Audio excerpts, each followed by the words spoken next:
لله الذي أنزل على عبده الكتاب أشهد أن لا إله إلا الله وحده لا شريك له وأشهد أن محمدا عبده ورسوله لا نبي ورسول بعده. وقال الله تعالى في القرآن الكريم أعوذ بالله من الشيطان الرجيم وإن كنتم في ريب مما نزلنا على عبدنا فأتوا بسورة من مثله وادعوا شهداءكم من دون الله إن كنتم صادقين. Jemaah sholat maghrib, semoga Allah Subhanahu wa Ta'ala senantiasa memberikan hidayahnya teman-teman kita. Wingi sampun kula jelasaken tentang mukjizatan Al-Quran. Jadi isi Al-Quran diantaranya kisah Raja Fir'aun itu ternyata terbukti dalam realita dunia nyata, bukan sebuah dongeng. Karena sekarang ini banyak cerita-cerita fiktif, kayak Superman itu tidak ada dalam dunia nyata, itu tidak ada. Batman juga tidak ada, you know? Itu cerita-cerita fiktif. Nah, biasanya ini film-film yang fiktif ini banyak diproduksi oleh negara-negara maju. Kenapa? Karena di sana itu tingkat keadilan sudah tidak ada. Jadi mereka itu membayangkan orang-orang koyo Superman sing iso nyelesekno masalah yang dia hadapi.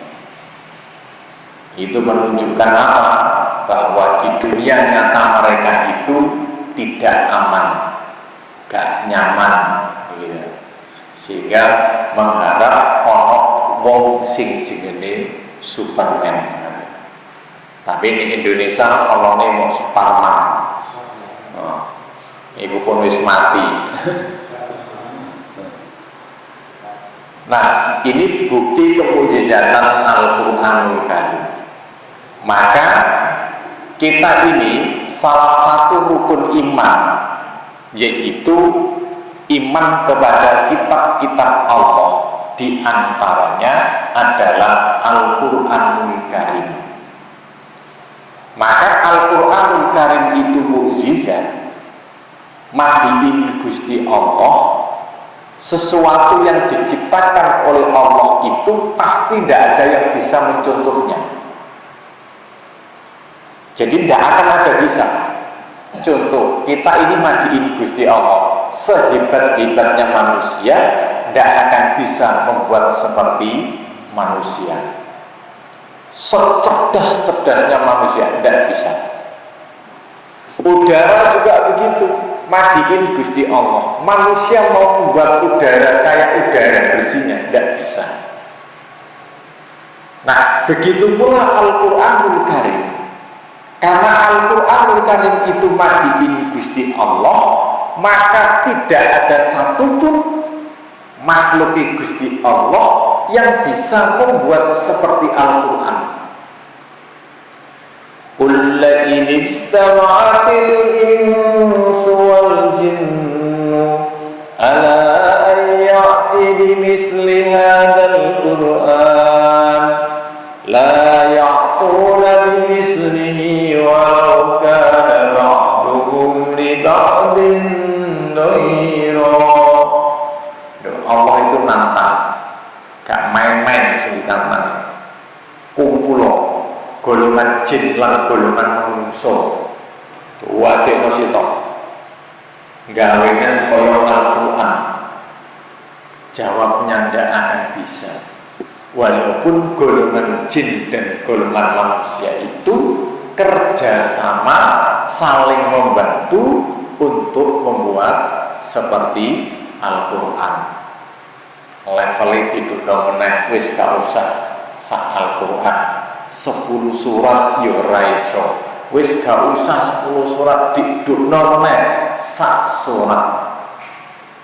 Wa in kuntum fi raibin mimma nazzalna ala abdina fa'tu bi suratin min misli wad'u suhada'akum min dunillahi in kuntum shadiqin. Demi awak ragu terhadap Al-Qur'an yang aku turunkan kepada Muhammad, maka datangkanlah satu surat saja. Ini satu surat yang paling pendek itu surat Al-Kautsar sama Al-Asr, mau 3 surat. Itu pun tidak ada yang mampu sampai sekarang. Jika kamu termasuk orang-orang yang benar.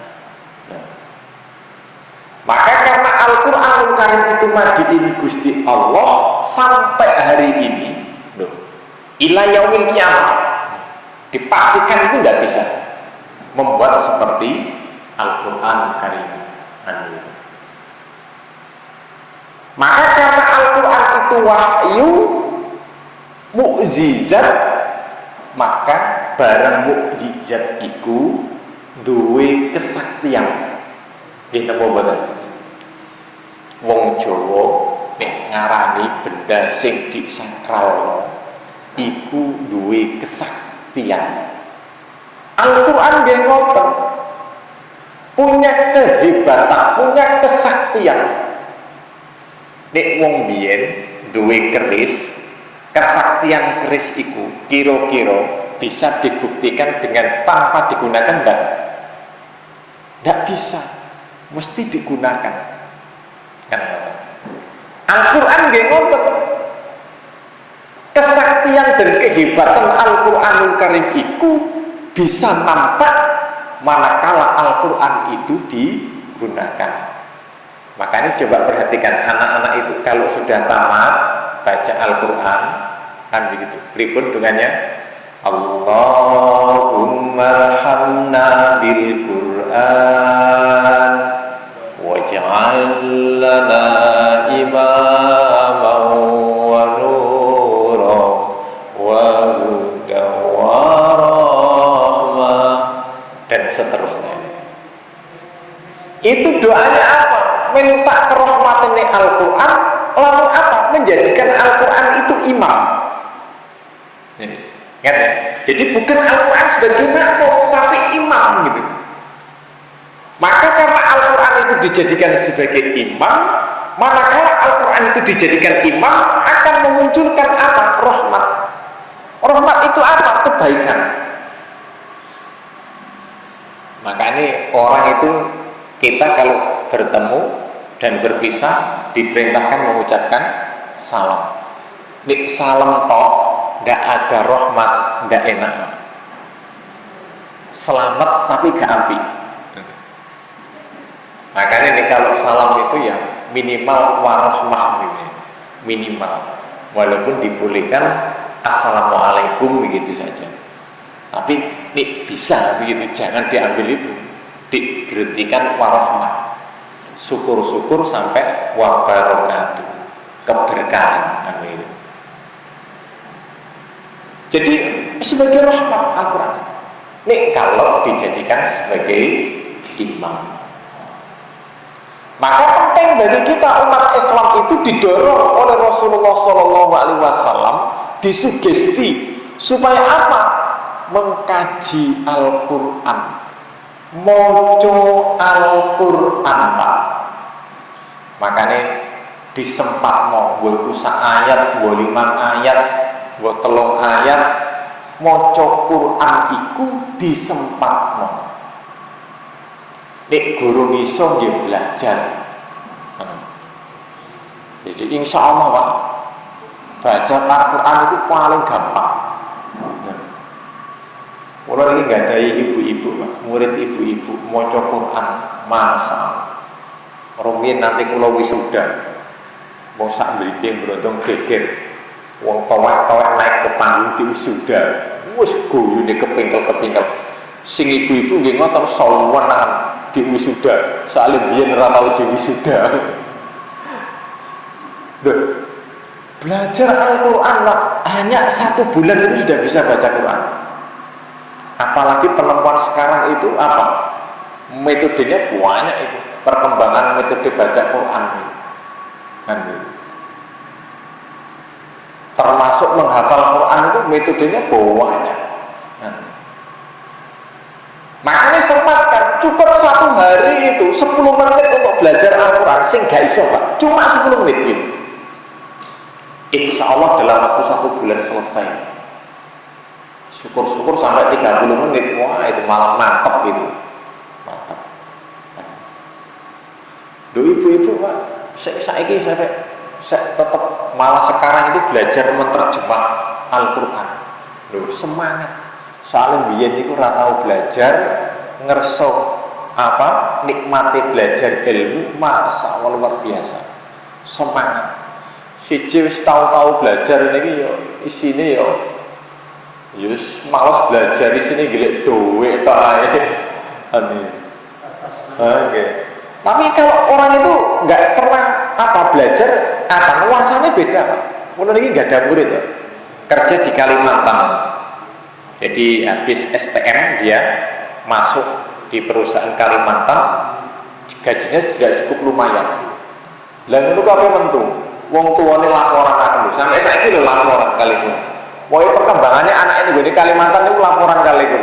Soal yuk tiang sepain itu dodolan keliling gitu. Gitu. Jadi sakit nyekolah anak tapi gak iso mulyano. Tapi anak kerja di Kalimantan us kebanggaan Pak.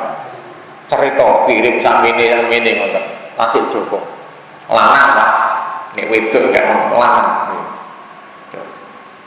Wingi lebih dugi kepanggih kula cerita, Pak apa atok niku lho kepengin kuliah saya gak kepengin kerja lho. Soalnya ora tau kepengin kuliah. Gak iso kuliah, wong tuane gak iso mulyano kerja, mari kerja kepengin kuliah mentu. Nah, iku nikmat apa kecanduan ilmu. Nah, karepe wong tuane ojo kuliah lagi golek dhuwit bae. Iku karepe wong tuane. Jadi Al-Quran itu dibaca.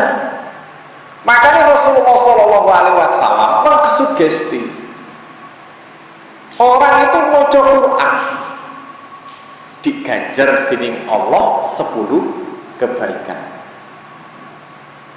Jadi kalau mau Bismillahirrahmanirrahim, ba sendiri, sin sendiri, mim sendiri. Ya tak? Alif sendiri, lam sendiri, dihitung, dikalikan 10 kan. Makanya maca Quran itu ganjaran sing paling akeh. Apa menes dilungkas iki Ramadan, Pak. Wah. Nah, tak tandani Pak. Orang itu kadang-kadang Ramadan dilungkas Ramadan maca Quran. Dilatih saiki, Pak. Di kuliahmu saiki. Nek orang itu kalau senajan niate mancep tapi gak dilatih sekarang, Ramadan ketoke maca Quran kalau tengah perjalanan pedot Pak. Bisa mana dulu toh? Kenapa? Karena semangat kok. Nah ibadah itu yo butuh semangat, butuh kulino, butuh latihan ngenoten. Kados jenengan niki lho. Umroh utawa haji sampean saged ningali. Nek omahe nek pagelem biasane jamaah, ning ngene kono ya jamaah. Ngono lho. Tapi nek kalau ning gone omahe gak tahu jamaah apa ning kono gak jamaah ya preketek turu yo. Nggih lho. Apa meneh kok atik apa cuacane ekstrim. Wah, esuk enak lungker. Lho. Waduh-waduh kok turu tok di sini. Nah, nggih. Soalnya gak dilatih. Makanya dilatih. Mau Quran nggih ngoten, perlu dilatih. Samanane gampang tapi perlu latihan. Pautan yo abot kok saya terus ayat di kuliner. Ya, di kuliner. Jadi mulai sekarang ini disiapkan untuk membaca Al-Qur'an Karim untuk dalam rangka menghadapi dalam bulan Ramadan. Tidak hanya situ, Rasulullah itu mensugesti apa? Besok dinten kiamat ingkang saged nyukari syafaat niku cuma kali Rasulullah kali Al-Qur'an. Ya kan? Jadi Al-Qur'an besok itu saged ngomong di hadapan Allah. Ya Allah, si fulan biyen niku donya maca kali kono. Dan syafaat itu tidak hanya pada ketika dari hari kiamat. Ketika kita pecah ing dalam kuburan, gitu, itu akan menemani kita, itu Al-Quran bacaan panjenengan itu. Tidak hanya itu, kata Rasulullah SAW, orang yang membaca Quran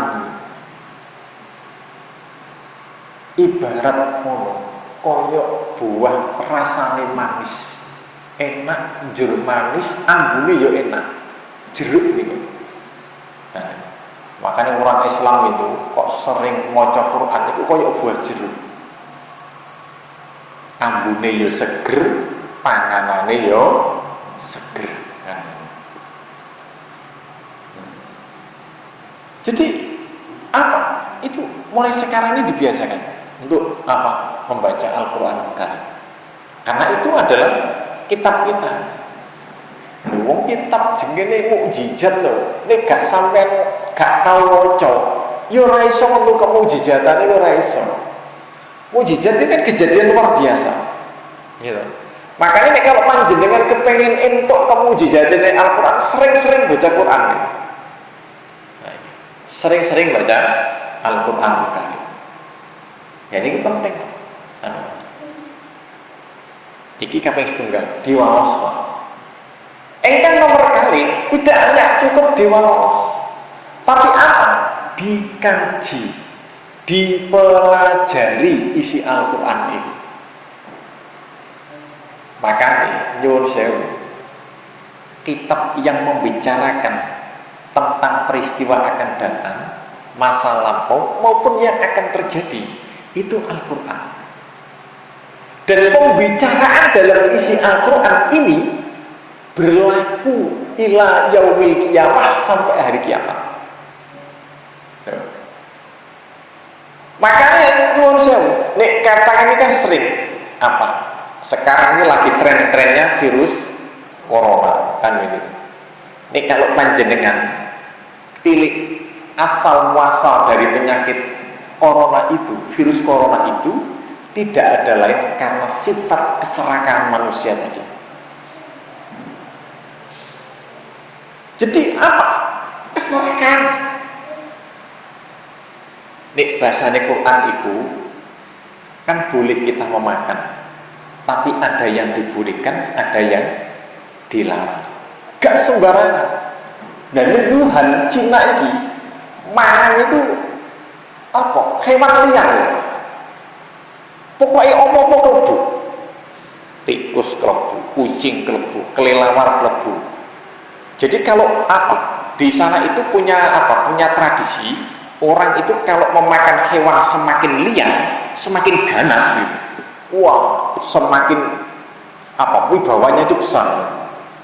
Dan konon di sana itu kalau memakan hewan yang sangat liar, harganya pun semakin mahal. Makanya kalau sampean punya tikus banyak, ya diekspor saja ke sana. Makanya kemarin presiden kita kan begitu, kalau ekspor jagung, kalau jengking, ya, karena games ini kalau. Nah, kepengen rego larang meneh ya, sampean ekspornya India. Tikus itu dirambut, disembah. Ya Allah. Jadi, nah dalam Al-Quran itu kita dibolehkan untuk makan, tetapi ada apa? Rambu-rambunya, mana yang boleh untuk dimakan dan mana boleh yang tidak boleh dimakan. Makanya bahasa Al-Quran kan begitu, Pak. Kulu mimma fil ardi halalan thayyiba. Jadi standarnya itu dipakai. Karena itu berdampak. kan gune awak dhewe. Makanya kalau Allah mengharamkan bagi kita, itu berarti tidak bagus untuk kita. Kalau Allah membolehkan, berarti itu bagus untuk kita. Nah, corona itu adalah virusnya kelelawar. Jadi yang masuk ke organ tubuh manusia. Makanya virus corona itu enggak betah karo panas. Kayak kelelawar itu. Kelelawar itu kalau panas beribut, delik. Melayuni bengi-bengi kan. Makanya sebenarnya kalau sampai gejala kena corona barang itu batuk-batuk ya tadi. Ya ngombe panas-panasan ini ya. Tapi ojo panas tenan, melonco sampean.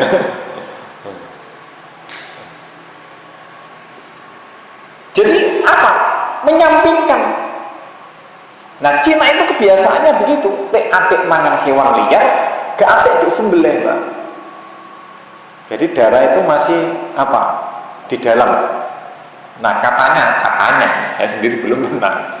Jadi kalau darah itu kalau masih dalam organ tubuh hewannya, itu katanya dagingnya itu lebih gurih katanya.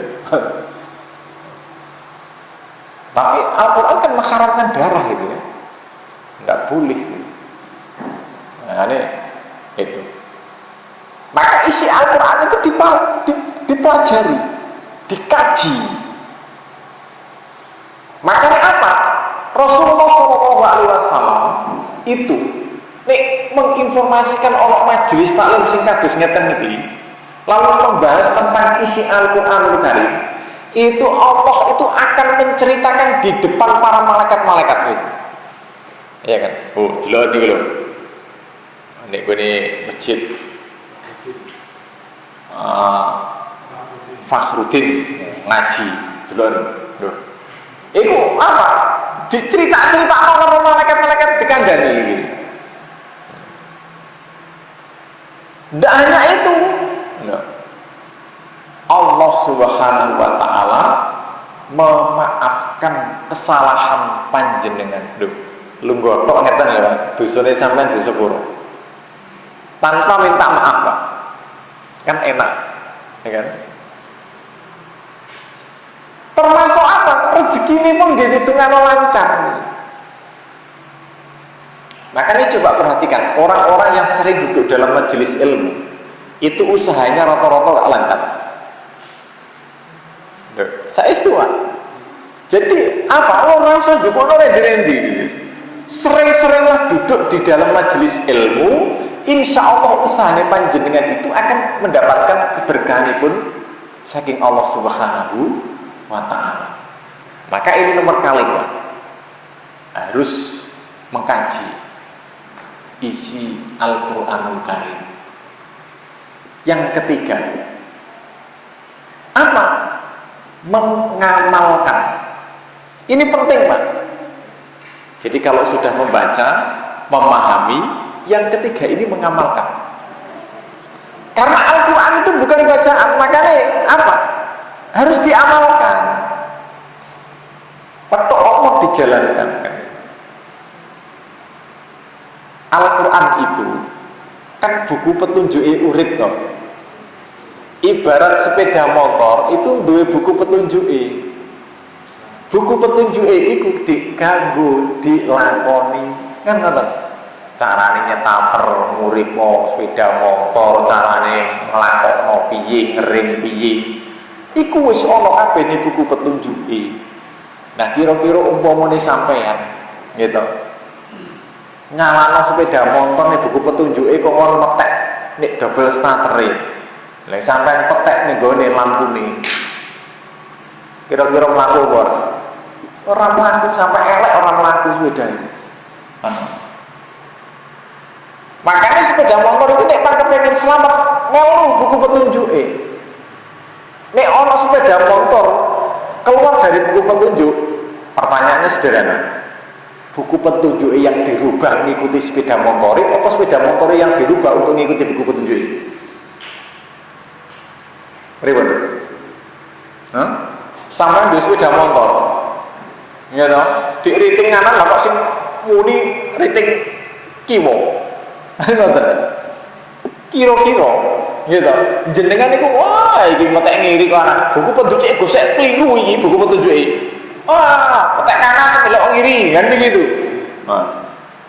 Ataukah sepeda motornya yang sampai servis kan lalu mengikuti buku petunjuk kenapa? Karena sepeda gak normal kan begitu. Nah. Ribut. Yang dijalankan adalah apa? Sepeda motor di servis diikutkan buku petunjuk. Kenapa? Tidak sesuai dengan petunjuknya. Walaupun realitanya memang begitu. Dipetek kanan ternyata kipas nyala. Manusia juga begitu, Pak. Manusia ini menjalankan roda kehidupan ternyata tidak sesuai dengan petunjuk Qur'annya. Itu bukan Al-Qur'an yang dirubah. Benar ya? Wonge sing dirubah itu wonge, gitu loh. Untuk menyesuaikan seperti Al-Qur'an, gitu loh. Nah, kita kadang-kadang ini rodok apa sekarang ini rodok ngawur. Gitu. Statementnya ayat-ayat konstitusi lebih tinggi daripada ayat Al-Qur'an. Loh, ini kan ngawur ini namanya. Tidak boleh itu.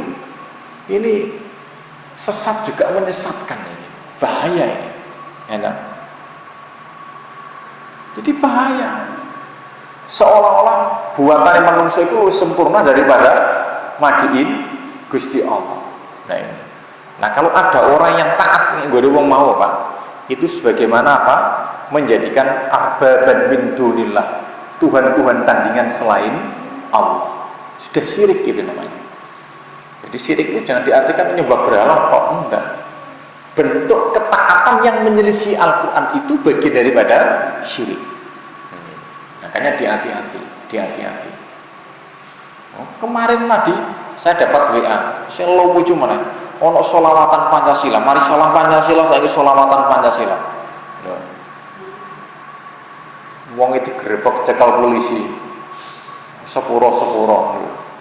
Ya Allah, alasannya macam-macam kan. Ini kan bahaya.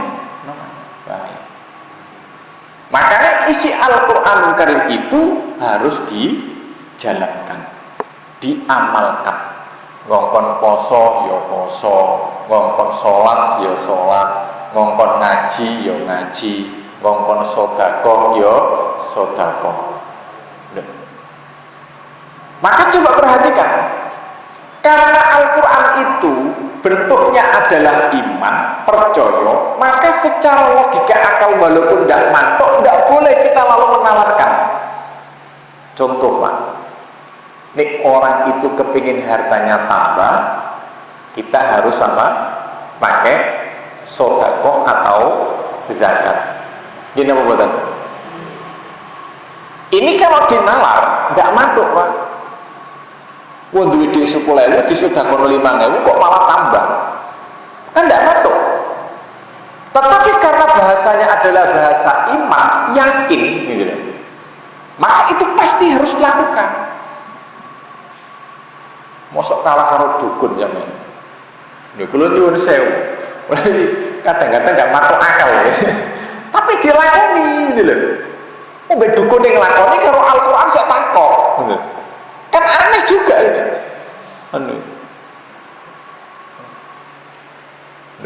Wingi kan sampean kula critakaken jenengan. Ana wong kepengin sugih. Sugih iku sugih kepengin sugih cepet. Karo dukune dikongkon ngobong kelelah apa iku? Manuk gagak ngene. Lho kan gak mantuk akal. Apa hubungannya ngobong manuk gagak karo sugih? Kan ndak ada hubungannya. Karena yang saking yakinnya mau, ya dilakoni Pak. Padahal gak gatuk akal kan. Wih kalau dukune ngono gelem. Kira-kira aneh saya ngosok kan ngono. Kan aneh juga. Makanya bahasa iman itu ngoten Pak. Coba perhatikan Abu Bakar ketika mempercayai tentang cerita Nabi Muhammad dengan Isra Mi'rajnya gimana? Semua orang menawarnya tidak percaya, tidak mungkin. Kenapa? Tidak gaduh. Waktunya cuma 1 malam. Kendaraan yang tercepat pada waktu itu adalah onta sama kuda. Kan tidak gaduh ini. Kok 1 malam? dari Palestina ke Madinah ke Mekah ini. Tidak hanya itu, mau Palestina ke Mekah aja sedino gak mungkin kan semalam. Ini diteruskan Sidratul Muntaha. Kan gak gantung. Tapi karena apa? Bahasanya bahasa iman, Abu Bakar percaya. Makanya Umar ngomong, andai kata imannya orang satu Madinah itu dikumpulkan jadi satu, lalu ditimbang dengan imannya Abu Bakar, masih abot imannya Abu Bakar. Loh. Wong ngeten iki apa? Nek wong percaya nih kan totalitas. Winginane wonten napa dukun sing iso ngarakno dhuwit niku semerata. Lho, wis gak ada dukun niku. Kula niki gak ada kanca, iki fakta saja, Pak. Kanca kula niki mboten gadah dhuwit belas dinding. Pas butuh gak duwe duit. Habis gitu kenalan karo wong. Ditakoni, kebetulan kanca saya ini mergawene becak. Nah, ditakoni. Takonane ngeten. Nah, lapo kok susah. Wah, Pak, ora duwe duit. Nah, aku saiki duwe duit piro? Duwe duit 2.000, Pak. 2.000 itu asline kan duit 5.000, tapi 2.000 dicekel karo kenalane mau, cekel cek ser begini. Dilebokno sret, dintokno meneh dadi 100.000. Pripun kira-kira? Butuh duit, lah kok ana wong dikeki duit 2.000, mentu dadi 100.000. Wah, teman saya tadi. Wah, nek Pak iso ngene, Pak cepet sugih. Kan ngoten, pikirane kan. Wah, dene wis sowan karo kenalane anyar, nek sampean kepengin duit-duit akeh, dadi duit akeh dan kumpul duit sampean. Wah, duit kanca-kanca disilek kabeh. Disilek. Nah, dekne iku dikeki kendi. Jarine wonge mau nek Pak duitmu kepengin akeh, lebokno ning gone kendi, lebokno ning gone kamar, kuncian kamar mau, bukaan tak duitmu mentu sak kamar sak lemari. Sak kamar bek duit to. Karena sudah Gusti tadi percaya lah. Kendine mau dikek ning gone jero kamar, nyelak duit kanca-kancane sok milih kabeh. Dilebokno ning kendi mau dikek ning kamar, kamare dikunci. Bojone dikandani. 3 dina aja kok buka kamar ini. Engko abet duit. 3 dina persis. Bojone iki gak ngerti, puncang-puncang iki. Pak mari kancaku mau buka kunci ini. Bismillahirrahmanirrahim. Buka. Sret, yo kan ditep duit. Duitnya tetep, Pak. Gak apa-apa, plus. Yo duit iku mau. Lho, iku karo dukune sing wonten niku. Nah, iki sing ngabari Quran. Nah, ngoten. Nek atik ngenyang, nek atik mosok kok. Lho.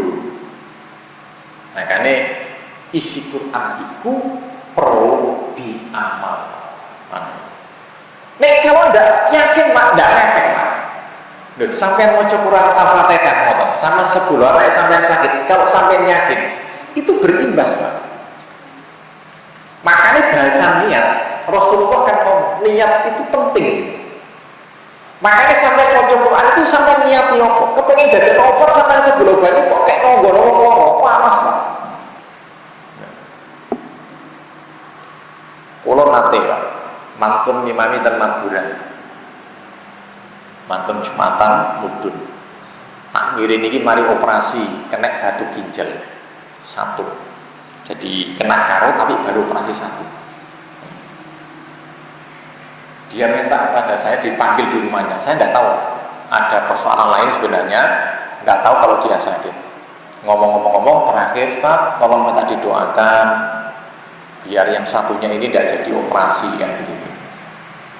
Ya saya bacakan Al-Fatihah itu. Tak kasih air diminum. Besoknya saya dibel, Ustaz, ke sini, ke rumah saya. Saya bandel tak kirain apa-apa. Ternyata batu ginjalnya yang satu sebelah keluar semua melalui kencingnya. Nah, itulah kehebatan Al-Quran. Jengene Al-Quran itu bisa berupa mukjizat tadi itu. Dan tadi ingat, tidak boleh ragu sedikit pun, harus yakin kan? Harus yakin. Makanya Al-Quran itu harus yakin. Ini kalau tidak yakin tidak efek, Pak. Kalau kadang-kadang diceritani, Pak, apa? Aku mah bengi ngipi tak maca ayat kursi yuk gak apa-apa. Malah gak coba. Yang mengucapnya mungkin kurang yakin dia. Tapi kalau saya tak ledek. Nah, sama nih kalau kurus maca ayat kursi gak bawa kursi ya gak wedi.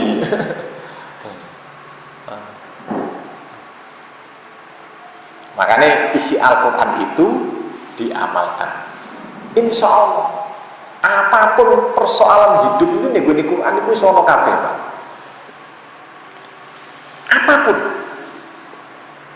termasuk doa-doa itu. Para nabi itu doanya kan mustajab, Pak. Sama karek nyontoh.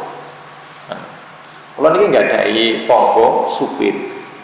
Nah supir itu duwe kebetulan supir saya, depan rumah saya itu sing biasanya ngeterno bunyai. Nah kebetulan nek ngene Gresik ana wong iku usiane wis 50 tahun gak duwe anak. Kenalan karo mubalighah tadi itu. Dikasih doa. Doane Nabi Imran sing dikekno. Diana. Nah kadang-kadang kita begini, doa Nabi Imran itu terijabah itu kan tidak hanya sekedar doa, tapi apa? Disertai dengan nadar, gitu. Nah, nadar itu dipakai. Oh, doanya toh. Nah kita kadang-kadang kan enggak, itu tak didorong. Doanya dipakai tapi nadarnya enggak dipakai. Iya, enggak tembus loh, enggak tembus. Nah, kemarin saja baru ada Ustaz, apa pegatan karo bojone? Wis, aku maka sudah pegatan tak berangkat umroh. Gara-gara nandar balik Pak bojone. Makanya penting Pak, nandar itu bagian daripada. Tapi kalau sudah kembali itu harus di istiqomah kan. Ya kadang-kadang ono soal pengsoge tak haji tiba-tiba soge tenan orang haji. Nah, iya Pak. Iya. Gak suwi lah, kere menang. Makanya Quran itu harus diamalkan. Dan ketika mengamalkan Al-Quran itu harus yakin. Yakin Pak, tidak boleh tidak 100%. Kados pesawat nih Pak. Pesawat itu kalau naik tidak 100% kekuatannya tidak bisa naik kan. Sekurangnya tidak bisa naik. Iman juga begitu, yakin kepada Quran juga begitu. Jadi kalau makanya apa bahasanya Quran kan? Dzalikal kitabu la raiba fi. Kan begitu, tidak boleh ragu. Tidak boleh ragu. Itu yang ketiga. Yang keempat, ini yang jauh lebih penting lagi. Setelah membacanya, mengkajinya, mengamalkannya, adalah yang keempat yang tidak kalah penting. Apa? Mengamalkan, mendakwahkan. Jadi mendakwahkan isi Quran itu penting. Isone opo? Fahame sholat yang ngejak sholat. Wae cangkruan nggone warung kopi kok saya ndan ayo sholat kan begitu. Ustaz ngajak gak gelem urusan lain seperti bejak ngono lho, Pak. Dikabari dulu. Kan bisa itu. Masa sama ngabari di kono pasar melon. Loh, itu kan sama mendakwahkan pasar melon, Pak. Gitu. Apa? Indomaret diskon. Loh, sama padahal ganti kongkon gitu. Gale bayaran gale apa? Tapi iso gitu. Tapi mendakwahkan Al-Qur'an kadang-kadang kita ini berat. Padahal orang yang mendakwahkan Al-Qur'an apa? Rasulullah sallallahu alaihi wasallam nanti dawuh, "Khairukum man ta'allamal Qur'an wa 'allamahu." Jadi orang yang mendakwahkan Al-Quran itu adalah orang yang terbaik. Makanya sering saya berhadapan ketika ada guru ngaji gitu. Jadi andai kata ini, jadi sampai itu guru ngaji, tapi di hadapan Allah itu kamu adalah yang terbaik. Tidak boleh minder. Tapi kadang-kadang orang kan begitu, guru ngaji disepelekan kan begitu. Ngelebok anake ngaji mentu ra izin, mlebu izin mentu gak izin. Lho ngono ku yo ora apik, ngono sing gare ilmune sing diajarne niku gak manfaat. Lho kula nyuwun sewu, ngulang ngaji uga kula kadang-kadang ustazahe kula niki paringi baju, Pak. Tak maringi kain, tumbaso kain. Kadang-kadang nek mangklap ini gak ngerti ukurannya itu kok kain. Supaya kok ilmu sing diajarno nek gone anake iku mau manfaat gitu. Lho wong biyen nak ngoten ta, Pak. Senajan gak apa-apa kan iso. Diteri kadang-kadang ini sing iwak ngeteri iwak kan ngoten. Supaya kok ilmune iku bermanfaat. Gilek ridone guru, ngoten. Nek saudara-saudara kita orang ilmu gilek barokah kan ngoten. Nah, itu memang grup itu. Memang begitu perintahnya. Rasul kan begitu, harus takdim. Tak boleh gitu. Jadi mendakwahkan Al-Quran itu bagian dari perintah setiap individu kita. Kalau nggak bisa ngomong kayak gini kan iso karo ngomong-ngomongan begitu kan? Nah, iya kan? Ngomong karo mbek kerja kan juga bisa. Apalagi jadi bos kan gitu. Anak buah itu perintah aja kan gitu. Makanya di Gresik itu begitu. Anak buahnya tidak mau sholat jamaah gitu langsung kuat nih pampat. Bisa itu Pak. Kan Gresik ini wonten. Jadi anak buahnya gak jamaah, udah kuat nih pampat. Jadi masjid itu dikei apa? Dikei apa? Ceklok nih ya. Jadi masjidnya dikei ceklok. Jadi semua anak buahnya gak orang masjid di absen betul. Memang harus begitu. Jadi bos anak buah itu ngomong sholat jak lebih surga kok gak gelem. Gua di Papua kono. Kebetulan dia juga punya cabang di Papua. Jadi mendakwahkan Al-Qur'anul Karim kepada siapapun. Ini kalau kita sebagai suami, ini istri kita kan begitu, anak-anak kita kan begitu. Ini kalau anaknya di ngomong sholat gak gelem udah dimasukkan lagi aja, tidak usah dikeluarkan. Ganti keliru cetane iki. Jadi mendakwahkan Al-Qur'anul Karim. Mudah-mudahan kita adalah bagian dari orang-orang yang besok ketika menghadap kepada Allah pikantuk syafaatipun Al-Qur'anul Karim. Aku lupa ada. Assalamualaikum warahmatullahi wabarakatuh.